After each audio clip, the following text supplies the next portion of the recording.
சென்னையில பாகிஸ்தானுக்கு சொந்தமான நிலம் இருக்குன்னு தெரியுமா? பொய் சொல்லாதீங்க தம்பி.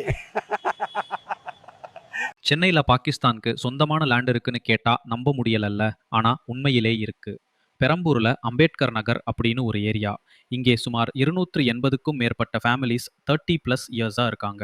எல்லா இடத்துல cement roads, water connections, proper facilities இருக்கு. ஆனா இந்த அம்பேத்கர் நகர்ல பேசிக் அம்யூனிட்டிஸ் கூட இல்ல. ரோட்ஸ், வாட்டர், சேஃப்டி எல்லாமே மிஸ்ஸிங். ரீசன் என்னன்னா, இந்த இடம் இன்னும் அஃபிஷியல் ரெக்கார்ட்ஸ்ல எனிமி ப்ராப்பர்ட்டின்னு மார்க் பண்ணியிருக்கு.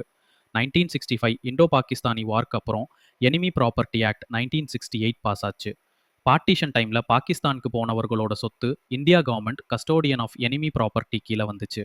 அதனால இப்போ அம்பேத்கர் நகர்ல சில பிளாட்ஸ் ரெக்கார்ட்ஸ் பாகிஸ்தான் நேஷனல்ஸோட ப்ராப்பர்ட்டி தான் இருக்குது. 30+ இயர்ஸா ஃபேமிலிஸ் இங்கே வாழ்றாங்க. ஆனா பேசிக் அம்யூனிட்டிஸ் இல்லாம ஸ்ட்ரகிள் பண்றாங்க. லீகலா அந்த நிலம் இன்னும் ஹிஸ்டாரிக்கல் பாகிஸ்தான் கனெக்ஷன் இருக்கிறதால டெவலப்மெண்ட் ஒர்க்கு கிளியரன்ஸ் கொடுக்க காம்ப்ளிகேட்டடா இருக்கு. ரெக்கக்னிஷன் அண்ட் ரைட்ஸ்க்கு இன்னும் ஃபைட் பண்றாங்க. இப்படி தெரியாத சென்னை ஹிடன் ஹிஸ்டாரிக்கல் ஸ்டோரிஸ் தினமும் தெரிஞ்சுக்கணுமா?